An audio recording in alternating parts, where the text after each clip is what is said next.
الحمد لله نحمده ونستعينه ونستغفره ونؤمن به ونتوكل عليه ونعوذ بالله من شرور أنفسنا ومن سيئات أعمالنا من يهده الله فلا مضل له ومن يضلل فلا هادي له ونشهد أن لا إله إلا الله وحده لا شريك له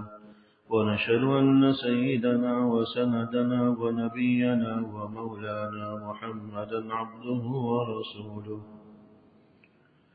صلى الله تعالى عليه وعلى آله وأصحابه وبارك وسلم تسليما كثيرا أما بعد فأعوذ بالله من الشيطان الرجيم بسم الله الرحمن الرحيم قل هو القادر على أن يبعث عليكم عذابا من فوقكم أو من تحت أرجلكم أو يلبسكم شيعا ويذيق بعضكم بأس بعض صدق الله العظيم وصدق رسوله النبي الكريم ونحن على ذلك لمن الشاهدين والشاكرين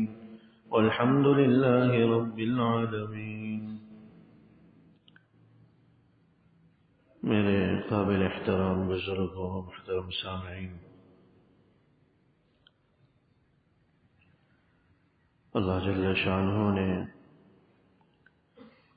ہمیں حضور نبی اکرم صلی اللہ علیہ وسلم کا امتی بنایا۔ حضور علیہ السلام خاتم النبیین، آخری پیغمبر ہیں، آپ کی امت بھی آخری امت، فضائل بھی اس کے بے شمار بیان کیے گئے ہیں۔ ایک حدیث میں حضور علیہ السلام نے فرمایا کہ امتی امت مرحومہ، کہ میری جو امت ہے اللہ جل شانہ نے اس امت کو رحمت والی امت بنائی، وہ امت بنایا جس پر رحم کیا جائے گا آخرت میں اس امت پر اللہ جل شانہ کی طرف سے رحم ہوگا۔ وہ اس شکل میں ہوگا کہ جنتیوں کی صفیں 120 ہوں گی، جن میں سے 80 صفیں صرف اس امت محمدیہ کے افراد کی ہوں گی۔ حضور نبی اکرم صلی اللہ علیہ وسلم کی امت کی افراد کی ہوں گی 80 صفیں، بقیہ 40 صفیں دیگر امتوں کے افراد پر مشتمل ہوں۔ تو یوں اللہ جل شانہ اس امت کو نوازے۔ پچھلے دنوں ترکی کے اندر جو بڑا زلزلہ آیا، ہزاروں کی تعداد میں اس میں افراد شہید ہوئے، کتنی ہزاروں عمارتیں زمیں بوس ہو گئی۔ اخبارات سے پتہ چلا کہ 5-6 ہزار کے قریب عمارتیں زمیں بوس ہو چکی، کئی شہر پورے کے پورے تہس نہس ہو چکے ہیں، لاکھوں کے قریب افراد ملبے تلے دب چکے ہیں، اور اموات کی تعداد بھی ہزاروں میں ہے۔ وہ ایک ایسا واقعہ، ایک ایسا حادثہ جس کا ہم نظارہ اہل پاکستان میں بھی 2005 میں دیکھ چکے ہیں،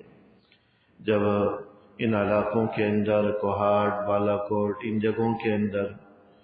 کشمیر، ان علاقوں کے اندر 2005 میں اکتوبر کے مہینے میں ایک ایسا ہی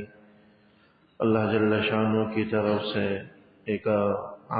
زلزلے کی شکل میں ایک آزمائش کا واقعہ ہو چکا۔ تو زلزلوں کے واقعات، زلزلے آنا یہ کیا ہے؟ جب کہیں زلزلہ آتا ہے تو ایک بحث چل پڑتی ہے کہ یہ کوئی عذاب ہے اللہ کا، یا کوئی سائنس کا نتیجہ ہے، کسی جو ہے آزمائش کا نتیجہ ہے، کسی تجربے کی وجہ سے ہوا، یا لوگوں کی سازشیں ہیں، لوگوں کے فتنے ہیں، کسی نے کر دیا۔ 10 طرح کی باتیں ہوتی، کچھ کہتے ہیں اللہ کا عذاب ہے، کچھ کہتے ہیں کہ یہ امریکہ نے کروا دیا، اس کے سائنسی تجربات کا نتیجہ ہے، طرح طرح کی باتیں قیاس آرائیاں لوگوں کی زبانوں پر ہوتی. تو اس میں جو شرعی نقطہ نگاہ سے بات کرنے کی ضرورت تھی تو مناسب معلوم ہوا کہ اسی حوالے سے دو چار باتیں عرض کر دی جائیں. احادیث مبارکہ کے اندر بھی اس کا کثرت کے ساتھ ذکر ہے. ابھی ایک روایت کا ایک حصہ میں نے پڑھا، حضور علیہ الصلوۃ والسلام نے فرمایا تھا کہ امتی امت مرحومہ، کہ میری امت وہ امت ہے جس پر اللہ آخرت میں بڑا رحم فرمائے گا. دنیا میں ہو سکتا ہے کہ اس پر عذاب آ جائے، وَعَذَابُهُ فِي الدُّنْيَا وَعَذَابُهَا فِي الدُّنْيا الْفِتَنُ وَالزَّلَازِلُ وَالْقَتْلُ. ان کو دنیا میں ہی جو کچھ ان کی بدعملی ہے ان کی سزا اللہ دنیا میں ہی دے دیں گے. وہ فتنوں کی شکل میں ہوگا، زلزلوں کی شکل میں ہوگا، قتل و غارت گری کی شکل میں ہوگا. یہ دنیا میں ایک طرح سے ان پر عذاب ہو. تو اس سے پتہ چلا کہ یہ اللہ کی عذاب کی بھی ایک شکل ہے. اسی طرح بے شمار روایات ہیں، قرآنی احادیث ہیں. ایک حدیث کے اندر آتا ہے کہ حضور علیہ الصلوۃ والسلام کی حیات طیبہ میں ہی ایک مرتبہ زمین ہلنے لگی، زمین میں زلزلہ ہوا. حضور علیہ الصلوۃ والسلام نے زمین کو خطاب کرتے ہوئے فرمایا کہ اسکن فإنہ لم یأن لک، کہ ٹھہر جا، پرسکون ہو جا، ابھی قیامت کے قیام کا وقت نہیں آیا. ثم التفت الینا، پھر حضور علیہ الصلوۃ والسلام حضرات صحابہ فرماتے ہیں کہ ہماری طرف متوجہ ہوئے زمین کو یہ کہنے کے بعد کہ اسکن فإنہ لم یأن لک، کہ ٹھہر جا، ابھی قیامت کا وقت نہیں آیا. حضور علیہ الصلوۃ والسلام پھر ہماری طرف متوجہ ہوئے اور فرمایا کہ فإن ربکم لیستعتبکم، کہ تمہارا رب تم سے چاہتا ہے کہ تم اس کی بارگاہ میں توبہ استغفار کرو. فَيَعْتِبُوهُ، لہذا تمہیں چاہیے کہ توبہ تائب ہو جاؤ، توبہ استغفار کر لو. اس سے پتہ چلا کہ اللہ کی طرف سے تنبیہ ہوتی ہے، اللہ کی طرف سے ایک الارم ہوتا ہے، اللہ کی طرف سے وارننگ ہوتی ہے کہ سنبھل جاؤ، سدھر جاؤ. یہ ایسی چیزیں ہیں کہ اس کے بارے میں انسان اپنی عقل سے فیصلہ نہیں کر سکتا کہ یہ عذاب ہے کہ کیا ہے. اللہ جل شانہ ہی کی تکوینی چیزیں ہیں. ہم ایمان والا ہونے کے ناطے ہم ایمان والوں کا یہ عقیدہ ہے کہ ایک پتہ بھی اللہ کے حکم کے بغیر نہیں ہل سکتا، ایک ذرہ بھی اللہ کی مرضی کے بغیر وہ حرکت نہیں کر سکتا. نہ ہوائیں چل سکتی ہیں، نہ انسان کا دل دھڑک سکتا ہے، نہ آنکھیں جو ہے نا، بلکہ انسان کی آنکھوں پر پلکیں موجود ہیں وہ جھپکا سکتا ہے، نہ زبان ہلا سکتا ہے، نہ ہاتھوں کو حرکت دے سکتا ہے. دنیا جہاں میں جو کچھ بھی ہو رہا ہے وہ اللہ کی مرضی اور منشا سے ہو رہا ہے. کچھ چیزوں کے ظاہری اسباب ہوتے ہیں، کچھ چیزوں کے ظاہری اسباب نہیں. میرا ہاتھ حرکت کر رہا ہے تو اس کے ایک ظاہری سبب ہے کہ میں نے ارادہ کیا کہ میرا ہاتھ حرکت کرے، وہ حرکت کرنے لگا. اس کا ایک ظاہری سبب ہے، لیکن اس کا جو حقیقی سبب ہے وہ اللہ کا حکم ہے. جب تک اللہ نے ان ہاتھوں کے اندر حرکت کی طاقت رکھی ہے وہ کریں گے.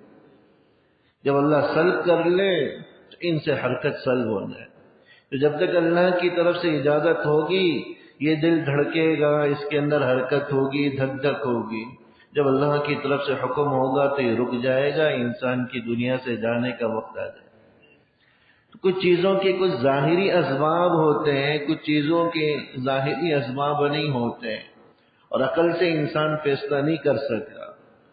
اب یہ زلزلوں کا آنا، زمین کا حرکت کرنا، یہ تو طے ہے کہ اللہ کی مرضی کے بغیر کچھ بھی نہیں ہو سکتا. جب تک اللہ کی طرف سے حکم نہ ہوتا، اجازت نہ ہوتی زمین کو، تو زمین کو حرکت کرنے کی جرأت نہ ہوتی. تو جو کچھ بھی ہوا اللہ کی مرضی سے ہوا. لیکن اس کا سبب کیا ہے؟ یہ اللہ کی طرف سے ایک آزمائش تھی، اللہ کی طرف سے ایک عذاب ہے. یہ اس کا کوئی سائنسی نقطہ نگاہ سے کوئی سائنسی تجربہ تھا یا کسی کے کرنے کی وجہ سے ہوا، یہ وہ چیزیں ہیں جس میں ہم عقل کی بنیاد پر فیصلہ نہیں کر سکتے۔ سورہ کہف کے اندر اللہ جل شانہ نے حضرت موسیٰ اور حضرت خضر علیہ السلام کے واقعے کو جو بیان کیا اس کے ذریعے ہمیں سمجھایا یہی بات۔ کچھ چیزیں ایسی ہوتی ہیں جو عقل کے دائرے میں نہیں آتی۔ حضرت موسیٰ علیہ السلام اور حضرت خضر علیہ السلام کا واقعہ آپ حضرات کے علم میں ہوگا کہ قرآن کریم نے تفصیل کے ساتھ بیان کیا۔ ایک جگہ کشتی میں سفر کر رہے تھے، کشتی کو حضرت خضر علیہ السلام نے توڑ ڈالا، جو ظاہراً دیکھنے میں بڑا برا کام تھا، ظلم تھا، معصوم لوگوں کی ناحق کسی کے ظلم کر لینا، کشتی توڑ دینا، مال ضائع کر دینا ظلم ہے ظاہر، لیکن اس کے اندر اللہ نے کیا حکمت رکھی تھی وہ حضرت موسیٰ علیہ السلام کے علم میں نہیں تھی، اللہ جل شانہ نے حضرت خضر علیہ السلام کو بتلا دی تھی۔ پھر آگے چلے تو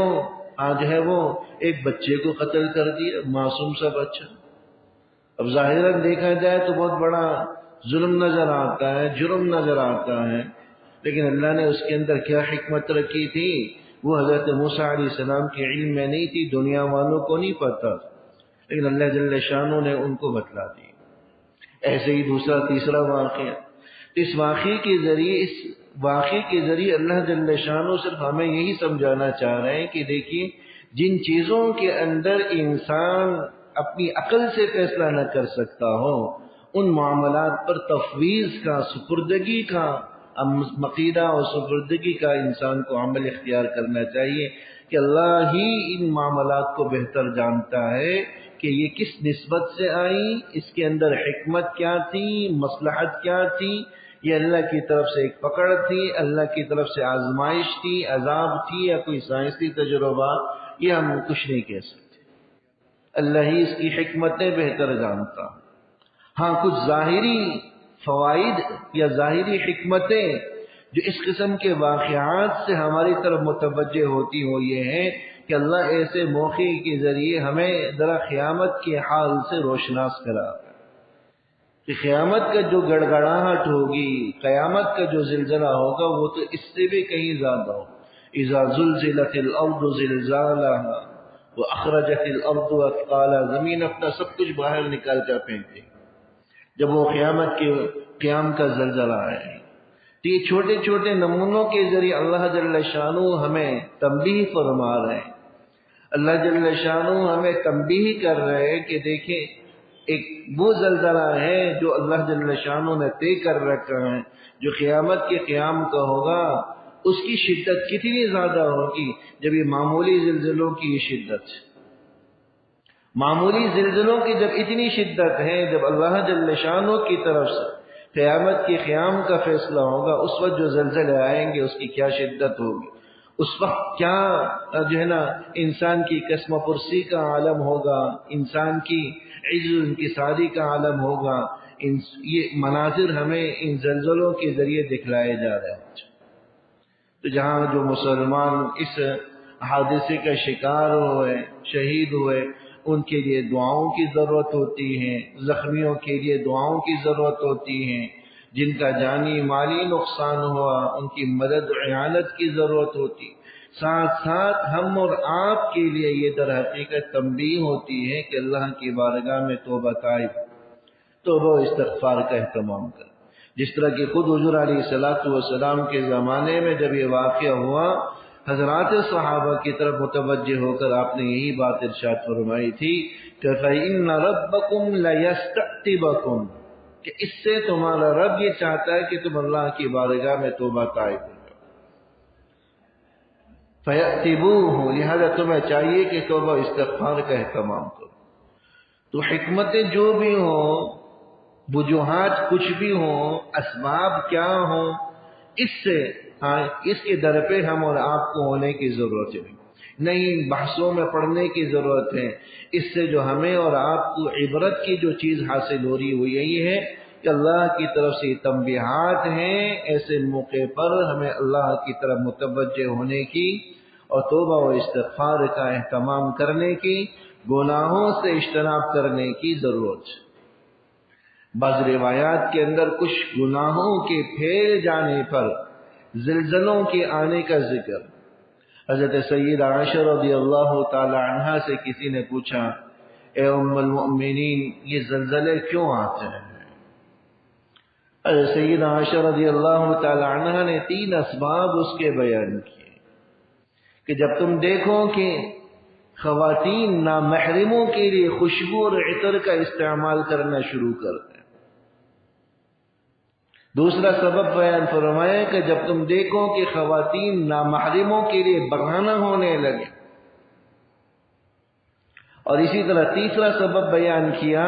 کہ جب زنا اور سود عام ہو جائے تو سمجھ لو کہ اب اس قوم کے اندر، بستی کے اندر زلزلے عام ہو جائیں۔ پہلا جو سبب بیان کیا، دوسرا سبب بیان کیا، تیسرا سبب، یہ سارے اسباب اگر انسان غور کرے تو ہمارا معاشرہ بھرا پڑا۔ خوشبو اور عطر کا استعمال عام حالات میں عورت کے لیے منع نہیں ہے، صفائی ستھرائی، ہاں اس طرح خوشبو کی چیزیں، لیکن وہ اپنے شوہر کے لیے، اپنے محرم کے لیے ہیں، ان چیزوں کا استعمال کریں۔ یہ نہیں کہ نامحرموں کے لیے سجے سنورے، نامحرموں کے لیے زیب و زینت اختیار کرے، نامحرموں کے لیے خوشبو اور عطریات کا استعمال کرے، جس کا مشاہدہ آپ آج کر رہے ہیں۔ شوہر کے لیے تزئین اور آرائش کا حکم تھا، لیکن گھر میں خواتین میلی کچیلی رہتی ہیں، گھر کے کپڑوں میں رہتی ہیں، زیادہ اہتمام نہیں ہوتا۔ لیکن جب کسی فنکشن میں جانے کا وقت، کسی تقریب میں جانے کا وقت ہے، کوئی نکاح کا موقع ہے، کوئی اور مجلس ہے، گھنٹوں بن سمر کر جائیں۔ حالانکہ حدیث کے اندر آیا تھا کہ مرد مہکنے والی جو خوشبو ہے یہ مردوں کا خوشبو ہے، اور عورتوں کی جو خوشبو ہے وہ رنگ ہے، مہندی کی شکل میں، یہ خواتین کا خوشبو ہے۔ تو وہ مہندی استعمال کریں اپنے لیے، اپنے ہاتھوں کے لیے، پیروں کے لیے، لیکن یہ بھی تزئین شوہروں کے لیے ہو، محرموں کے لیے ہو، نامحرموں کے لیے نہ ہو۔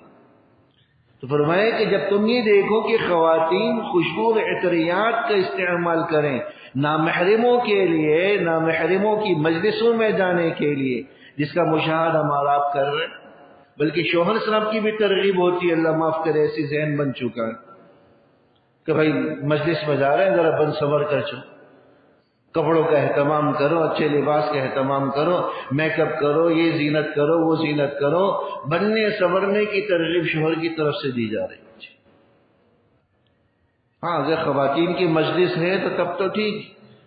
لیکن بے پردگی کا ماحول، پردے کا اہتمام نہیں، اور پھر بن سنور کر مقصد صرف نامحرموں کو دکھانا ہے، یہ اللہ کی طرف سے پھر زلزلوں کے آنے کی علامت اور نشانی ہوتی، جس کا ہم نظارہ کر رہے ہیں۔ اسی طرح برہنہ ہونے کی مختلف درجات، چہرے کا پردہ نہ کرنا یہ بھی برہنہ ہونے کی ایک شکل ہے، سر پر دوپٹے کا نہ ہونا یہ بھی برہنہ ہونے کی ایک شکل ہے، لباس کا چست ہونا یہ بھی برہنہ ہونے کی ایک شکل ہے، لباس کا باریک ہونا یہ بھی برہنہ ہونے کی ایک شکل ہے۔ حدیث میں فرمایا تھا کہ وہ زمانہ آئے گا کہ لباس پہننے کے باوجود بھی خواتین برہنہ ہوں، لباس ایسا چست ہوگا، لباس ایسا باریک ہوگا کہ جس کا ہونا نہ ہونا برابر۔ یہ وہ چیزیں ہیں جو قوم کے اندر اللہ کی طرف سے آنے والے ان عذابات کا سبب اور ذریعہ بنتی۔ اسی طرح بدکاری کا عام ہو جانا، سود کا عام ہو جانا، یہ اسباب ہیں جو زلزلوں کا سبب بنتا ہے، جو اللہ کی طرف سے آزمائش کا اور پکڑ کا سبب بنتا ہے۔ تو ایسے موقع پر ہم اور آپ کے لیے جو چیز متوجہ ہو جاتی، شرعی احکام پر خود بھی عمل کرنا مردوں کی ذمہ داری، اور جتنے لاپرواہ اللہ معاف کرے مرد ہیں، اسی کا نتیجہ ہوتا ہے کہ ہماری خواتین، ہماری مستورات بھی لاپرواہ ہو جاتی۔ یہ مردوں کی ذمہ داری اللہ جل شانہ نے خواتین کو ان کا ماتحت رکھا ہے۔ الرجال قوامون علی النساء، اللہ جل شانہ نے قوام بنایا ہے، نگہبان بنایا ہے، ان امور کی وہ نگہبانی کر۔ کہ قیامت والے دن صرف عورت سے نہیں پوچھا جائے گا کہ تم نے پردے کا اہتمام کیوں نہیں کیا، اس کے اللہ جل شانہ کی طرف سے پوچھ مردوں سے بھی ہو، ان چیزوں کا اہتمام کیوں نہیں کروایا، وہ تمہارے ماتحت تھی، تمہارے زیر نگرانی تھی، تو خود بھی شرعی احکام پر عمل ہو، اپنی خواتین اور مستورات کو بھی اس کی طرف متوجہ کریں، اللہ کی بارگاہ میں توبہ و استغفار کا اہتمام کریں۔ ان بحثوں میں پڑھنے کی ضرورت نہیں ہے کہ اس کے اسباب کیا ہیں، وجوہات کیا ہیں، اس کا ریزن کیا ہے، بلکہ یہ دیکھیں کہ ہمارے لیے اس کے اندر عبرت کا کیا سامان۔ پھر دوسری بحث یہ شروع کر دی، ابھی اللہ معاف کرے پاکستان میں بھی اس کے بھی آنے کے امکانات ہیں، جن چیزوں میں انسان کا عمل دخل نہیں ہے ان میں انسان کو بحث کرنے کی، ایسی باتوں کو زبان پر لانے کی ضرورت کیا ہے؟ اگر اللہ کی طرف سے فیصلہ آ چکا ہے تو ہم اور آپ کون ہو سکتے ہیں جو اس کو روک سکے؟ مجھ میں اور آپ میں کیا طاقت ہے کہ روک سکے؟ ایسی چیزوں کو زبان پر لا کر اپنی مجلسوں کا موضوع بحث بنا کر ہم کیوں اللہ جل شانہ کے عذاب کو جو ہے نا اپنی مجلسوں میں ڈسکس کر رہے ہوتے، اللہ کے عذاب کو دعوت دے رہے ہوتے، بلکہ جو کرنے کا کام ہے